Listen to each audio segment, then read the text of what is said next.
Hi, this is Denise at the Affirmation Journey, and I want to talk about lack of I'm just going to say it one time, sexual control. Lack of sexual control for women. This has been on my spirit, I guess you could say, and our lack of control when it comes to controlling our urge or desire for intimate relations. You know what I'm talking about. It starts with an S and ends with an X. And the difficulty and resistance that I get in the comments from women who disagree. And I feel like the women who disagree are the main ones who don't have any self-control. And they're constantly putting themselves in situations where they feel pressured to have intimate relations with someone, or it's their mindset. So back in the day, remember, we were socialized, young girls, teenagers, we were socialized that if we let a man pay for the date or anything like that, he was expecting us to have intimate relations with him. And that worked for a couple of generations, I think. It worked. And so for me as a young woman, I wasn't falling for that foolishness. Now, I may have fell for some other foolishness, but I didn't fall for that foolishness. Just because you took me on a date, spent a couple of dollars, and back then we were teenagers and young 20s, so, it didn't even cost that much. Even today, it didn't cost that much back then. So you didn't automatically have access to my body because you took me on a date, period. I knew that much. Like I said, I may have fallen for some other things, but I wasn't falling for that one. And so many of us, women, even mature women, we think that if a man spends, I don't know, $200, $250 on a date at an upscale restaurant, that somehow he's entitled to, a kiss on the lips, or, a hug, and then how they hug you, and then they slide the hand down your back until it rests on top of your buttocks. They might try to go on down to the fuller part of your buttocks. And so I had to grab somebody's hand. It's like, hey, we ain't doing that. Just grab the hand. It's like, no, we not doing that. So, you just got to establish the boundaries, and they will try you. It doesn't mean that he is a bad person or anything like that. He's just used to trying it, and nobody's saying anything, or maybe somebody's saying something. I don't know, but you're not trying that with me. So I was thinking about this last night, and it came to me with this analogy. Some of us haven't been touched in a healthy way in years. Some of us, it's been months, but the older you are, it can go into years of having healthy physical touch by a man that we're interested in.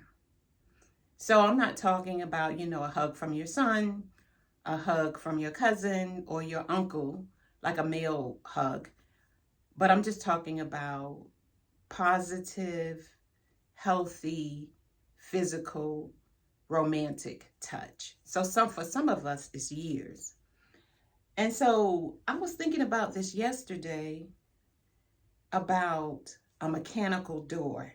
Now, the door that is handicap accessible. I hope I'm politically correct with this. If not, please charge it to my head and not my heart.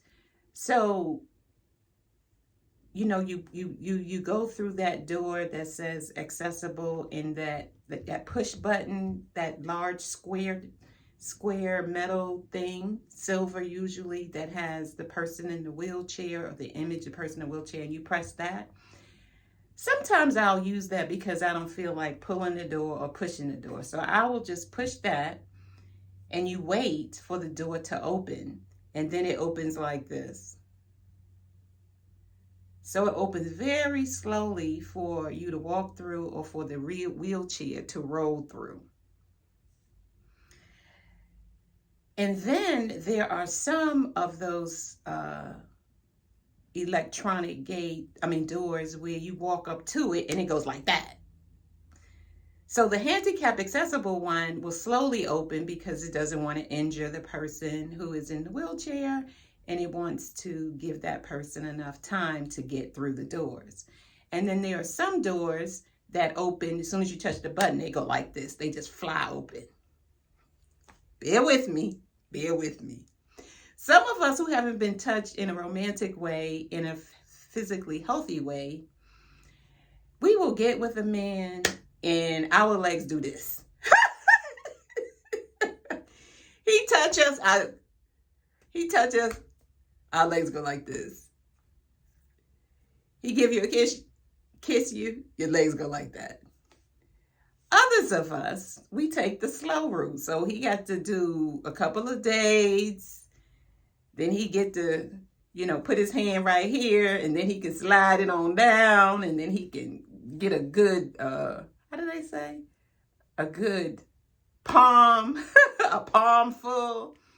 And then and he keeps doing that every day. And then he goes a little bit further and a little bit further and a little bit further. And before you know it, your legs are like this.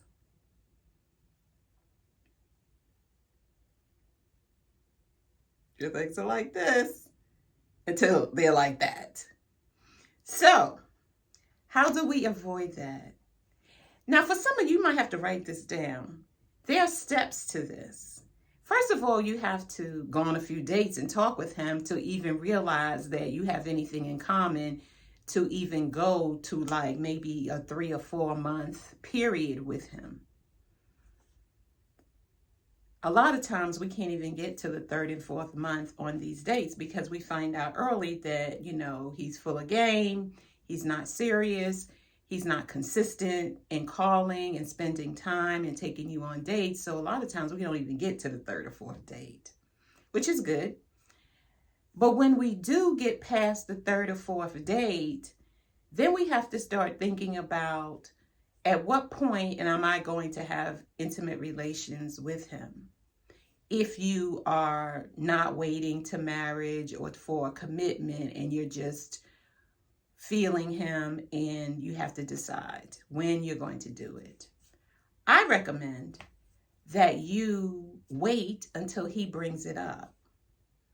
So he doesn't get access to your body until he brings it up. Some men will ask for a kiss, some will take a liberty, and it depends on the woman because men are pretty good at reading whether they can get a kiss or not, either on the cheek, on the lips, and then you decide what technique of kissing are you going to do. And I hope I don't get flagged for this because it's kind of explicit, but I'm just gonna have to take my chances because it just was on me, it resonated with me, and I was thinking about, the handicap and keeping your legs closed and why there's so much resistance to doing it. And I understand, about not getting any in a long time and all that stuff. You're really feeling a person. But, if you need to write it down about what the standard is before you have intimate relations with somebody, write it down. What are the requirements that you need to feel safe in just giving a kiss? On the cheek, on the lips, and if it's on the lips, like what kind of kiss is going to be? And you may say that is too much and it is too analytical. But some of y'all ain't got no doggone self-control. You don't have any self-control. So you need a step-by-step list on what's going to happen. You need it. Don't be scared. Write it down. Memorize it. And you can say, you know, okay, this is the first date. We're not doing no hand holding or none of that. We're not going to do no hugging. I don't mind hugging a person on the first date, because the kind of men I attract, they're not going to do no more than what I let them do. They're very respectful. And if I don't feel like hugging them, I don't. I just say, thank you for a nice time. Thank you for a nice time. So I think that's all I have to say about this matter, is that some of us don't have any self-control when it comes to intimate relations. And we're like, some of us are like that handicap button that we press and the doors go like this.